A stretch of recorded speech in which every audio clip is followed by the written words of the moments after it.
when talking about sustainability, because we have found that is ultimately the challenge. And so my role as the director of the foundation is to listen to the market and to understand what are the needs of each region, because obviously it's a global, GRESB is a global standard, and so to listen to the players in each market to understand how to iterate and how to evolve the standards to meet the needs of that conversation.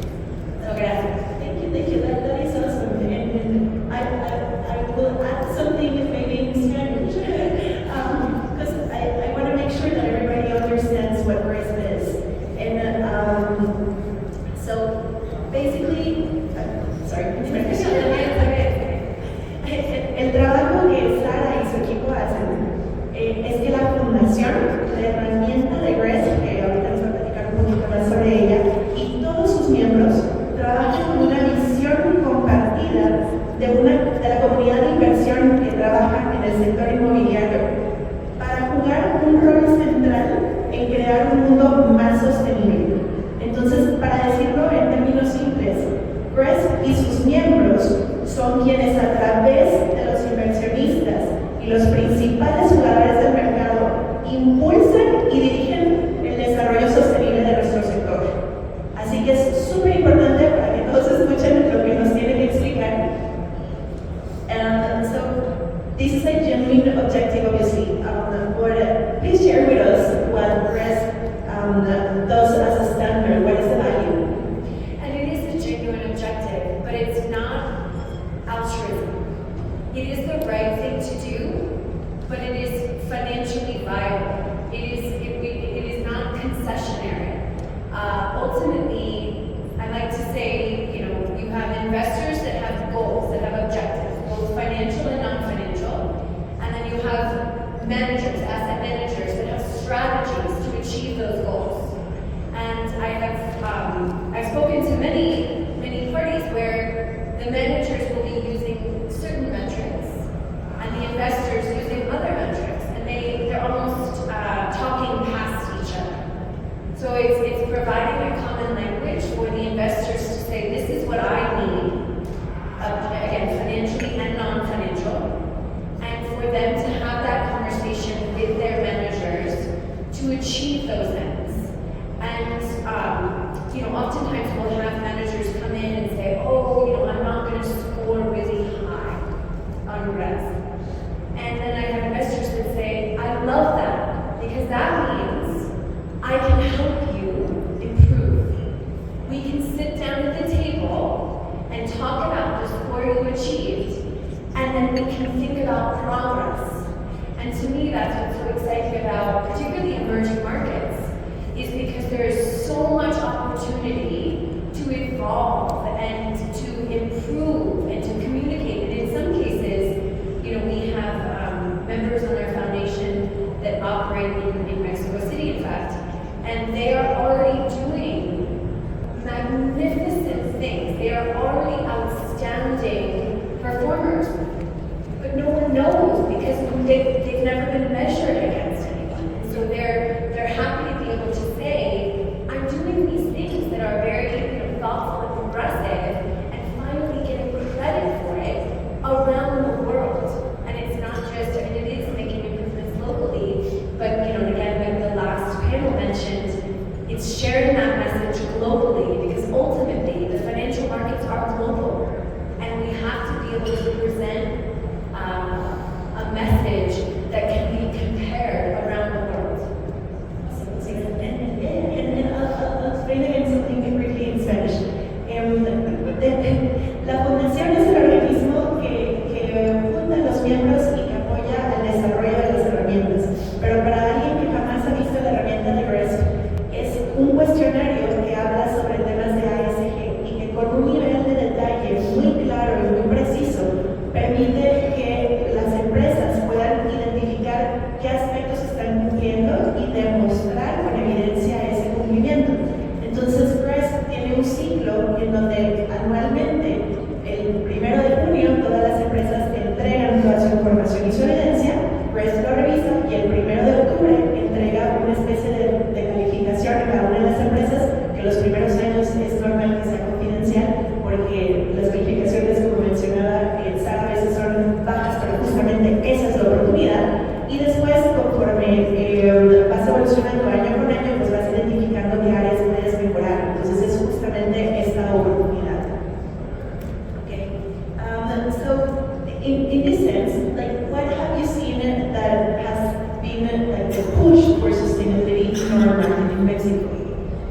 I mean, I mentioned before, there's some unique elements of Latin America, of emerging markets generally, Latin America, less generally, and then Mexico specifically. But I'll start to just say that it's very basic, and I am a recovering banker, so I come at this from, I admit, I know you, pienso que no me entiendes porque no sonriste cuando yo decidí una chiste, so.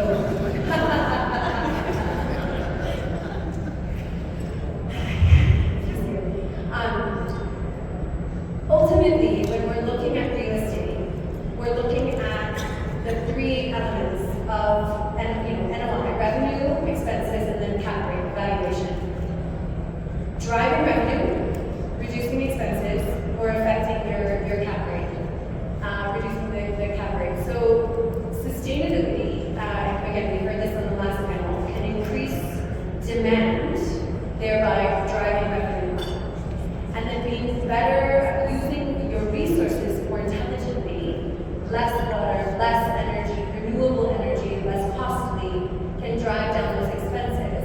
And then cap rate can be a little bit trickier, but in terms of providing assurance that it's a less risky asset. And this again can be a local assessment, but also globally, and also talking about your cost of capital. So sending the message to your banks that this is a less risky asset because I'm paying much more attention to not only just day-to-day operations, but I'm being much more thoughtful about how I use the resources, and I'm creating a more valuable asset. And I would say, Mexico is no different. Resources, energy is expensive, and so finding ways to reduce energy consumption and also integrate more renewable energy. We were outside this morning taking coffee, and the sun is the perfect example. I have solar power, so I stand in the sun and I am revitalize. But in the same way, we take advantage of the resources we have and use resources more efficiently. So that's been driving many of the projects in Mexico, is finding that ways to be more intelligent with cost, to find cost savings. And then again, the rent, increasing rents, developing properties that are more attractive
So that has created this opportunity to share, as you were mentioning before, to have information in the same type of format that the investors need and the developers create, so that way you guys sit in between and create more value. So we've seen a huge growth comparing the size of the market of the US, but comparing the size of the market in Latin America, it's growing very much.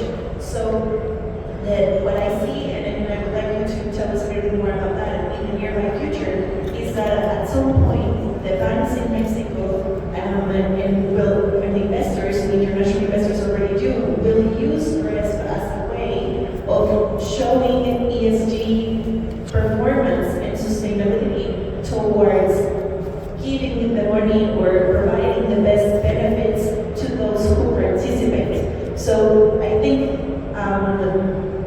there's a few years or maybe less. Like, what's your expectancy of how fast this will move on in our local market, so that people can know that they're probably already behind if they're not already joining the GRESB Foundation? Right. Well, and I think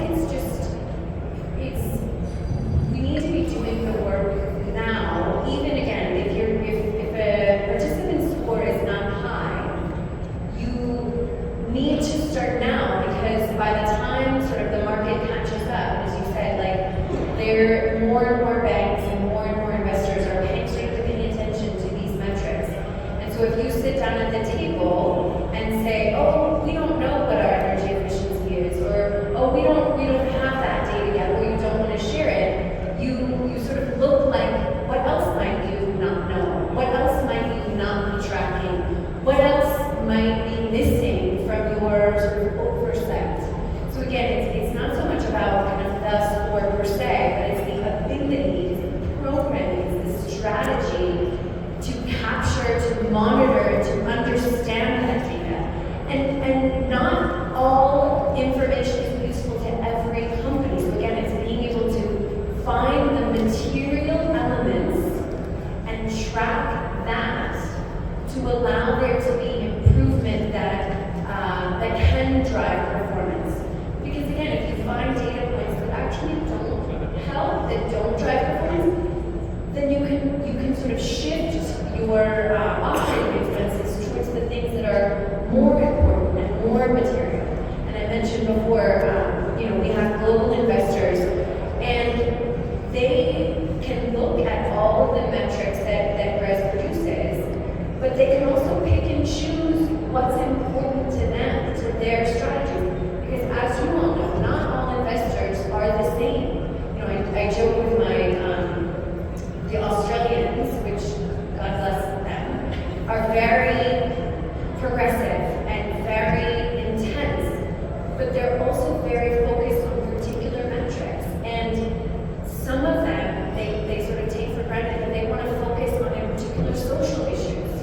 And so for some of those investors, they hone in on those social metrics, and that is an imperative for their particular managers. And so as a call to action for some of the managers here, finding the strategies that you excel at can help you find the investors that are the right fit for you. And again, to have that conversation about how to improve and how to focus on the financial and non-financial elements that are important. And again, let you find your specialty, your niche, and allow you to be the expert of that particular strategy.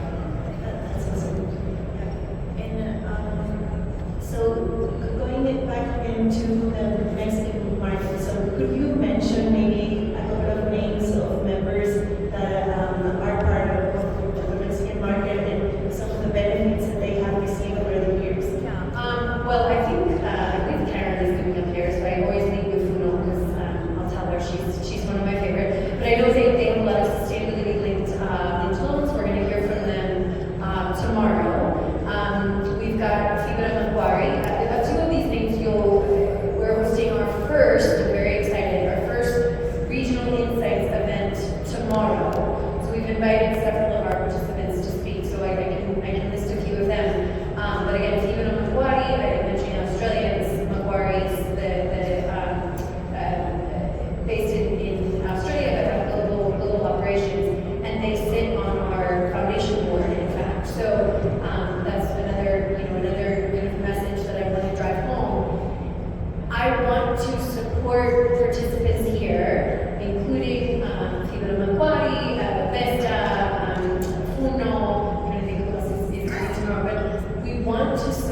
support local participants, but I have to hear from local participants.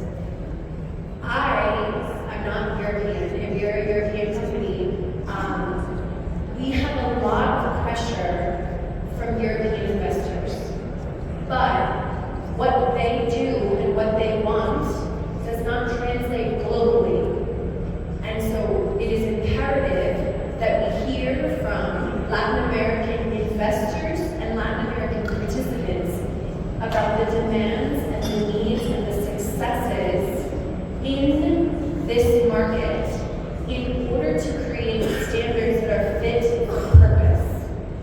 I do not want to take European ideas of sustainability and force them into other markets. As an American, we don't like that. And I'm sure as Latin Americans, you don't like that. And I don't want that to be the force. And I want us to respond to what local investors demand and want and what local participants can do in the strategies that work for you. So again, some of the participants that have found success within GRESB, it's not necessarily about the high score, it's about finding the niches that work for them and then communicating that to their investors and their banks. Awesome. And that's what I love about the tool, that in the foundation, I mean, becoming part of the foundation means that you have a seat at the table to actually express what's needed in your local market. Either if you're a developer or you're an investor, that's extremely valuable because you can showcase how fast you want the market to move or how steady you want the market to move. So it's very relevant for all of us to participate, and then it's a great way to join the conversation between the two markets that work together all the time, but not necessarily talk in the same language. So it's great to have somebody to help translate that information into something that makes sense. And as a consultant, I wanted to share just a little bit of my experience working with companies that have known GRESB since around 10 years in time, and how they've become or work in advance to what the banks and the market is requesting for them. And the process has been very cost effective, and the process has been very easy in a way because it just feels natural. The directive comes from leadership and people that like to it, and not necessarily because we already have the bank that is pushing us to do something that we are not ready yet.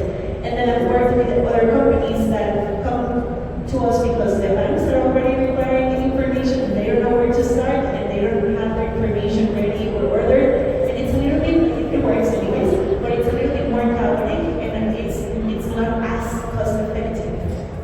Well, and sharing,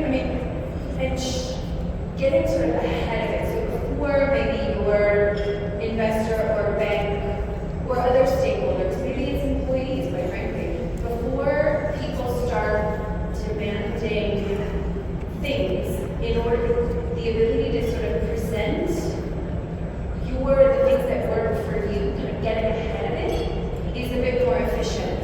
So rather than having someone come to you and say,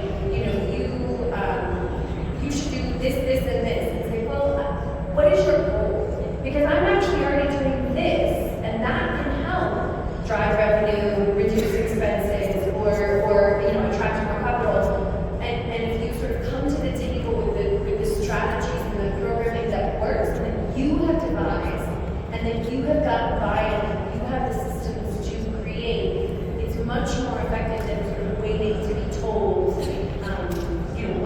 what to do. So totally, and more cost effective. Like I would invite everyone to join this movement early on. Right. So coming to the end, I would like to ask you, how can the Mexican stakeholders and everybody that are here, how can we support the GRESB Foundation? What would you recommend? First of all, come talk to me. Let me know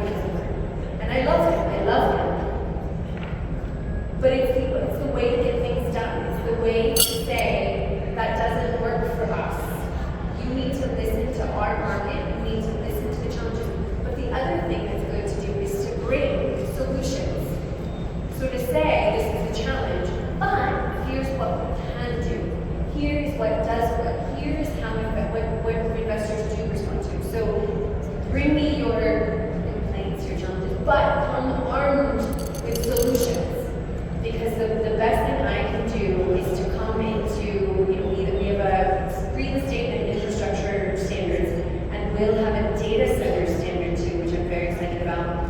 But it's to come to them with challenges and solutions so that they can create proposals to monitor and measure things that work here. And then I'm always interested in hearing, in particular from local Latin American investors, on what they want to